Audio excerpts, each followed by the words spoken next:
Lecture de l'Ancien Testament, livre de la Genèse, chapitre 1er. Au commencement, Dieu créa les cieux et la terre. La terre était informe et vide, il y avait des ténèbres à la surface de l'abîme, et l'Esprit de Dieu se mouvait au-dessus des eaux. Dieu dit que la lumière soit, et la lumière fut. Dieu vit que la lumière était bonne, et Dieu sépara la lumière d'avec les ténèbres. Dieu appela la lumière jour, et il appela les ténèbres nuit. Ainsi il y eut un soir, et il y eut un matin, ce fut le premier jour. Dieu dit qu'il y ait une étendue entre les eaux, et qu'elle sépare les eaux d'avec les eaux. Et Dieu fit l'étendue, et il sépara les eaux qui sont au-dessous de l'étendue d'avec les eaux qui sont au-dessus de l'étendue. Et cela fut ainsi. Dieu appela l'étendue ciel. Ainsi il y eut un soir, et il y eut un matin, ce fut le second jour. Dieu dit que les eaux qui sont au-dessous du ciel se rassemblent en un seul lieu, et que les parties sèches paraissent. Et cela fut ainsi. Dieu appela les parties sèches terre, et il appela l'ensemble des eaux mer. Dieu vit que cela était bon. Puis Dieu dit que la terre produise de la verdure, de l'herbe portant de la semence, des arbres fruitiers donnant du fruit selon leur espèce, ayant en eux leur semence sur la terre. Et cela fut ainsi. La terre produisit de la verdure, de l'herbe portant de la semence selon son espèce, et des arbres donnant du fruit, ayant en eux leur semence selon leur espèce. Dieu vit que cela était bon. Ainsi il y eut un soir, et il y eut un matin, ce fut le troisième jour.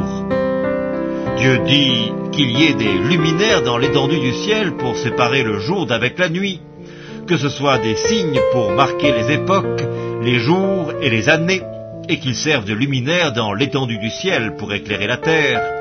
Et cela fut ainsi. Dieu fit les deux grands luminaires, le plus grand luminaire pour présider au jour, et le plus petit luminaire pour présider à la nuit. Et il fit aussi les étoiles. Dieu les plaça dans l'étendue du ciel pour éclairer la terre, pour présider au jour et à la nuit, et pour séparer la lumière d'avec les ténèbres. Dieu vit que cela était bon. Ainsi il y eut un soir, et il y eut un matin, ce fut le quatrième jour. Dieu dit que les eaux produisent en abondance des animaux vivants, et que des oiseaux volent sur la terre vers l'étendue du ciel.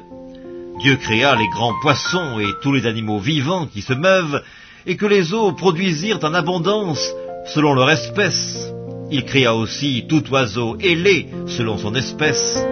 Dieu vit que cela était bon. Dieu les bénit en disant « Soyez féconds, multipliez, remplissez les eaux des mers, et que les oiseaux multiplient sur la terre. » Ainsi il y eut un soir, et il y eut un matin, ce fut le cinquième jour. Dieu dit que la terre produise des animaux vivants selon leur espèce, du bétail, des reptiles et des animaux terrestres selon leur espèce. Et cela fut ainsi. Dieu fit les animaux de la terre selon leur espèce, le bétail selon son espèce, et tous les reptiles de la terre selon leur espèce. Dieu vit que cela était bon. Puis Dieu dit, faisons l'homme à notre image, selon notre ressemblance, et qu'il domine sur les poissons de la mer, sur les oiseaux du ciel, sur le bétail, sur toute la terre, et sur tous les reptiles qui rampent sur la terre.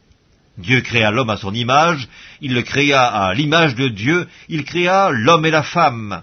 Dieu les bénit et Dieu leur dit, soyez féconds, multipliez, remplissez la terre et l'assujettissez, et dominez sur les poissons de la mer, sur les oiseaux du ciel, et sur tout animal qui se meut sur la terre. Et Dieu dit, voici, je vous donne toute herbe portant de la semence et qui est à la surface de toute la terre, et tout arbre ayant en lui du fruit d'arbre et portant de la semence, ce sera votre nourriture. Et à tout animal de la terre, à tout oiseau du ciel, et à tout ce qui se meut sur la terre, ayant en soi un souffle de vie, je donne toute herbe verte pour nourriture. Et cela fut ainsi. Dieu vit tout ce qu'il avait fait, et voici, cela était très bon. Ainsi, il y eut un soir et il y eut un matin, ce fut le sixième jour.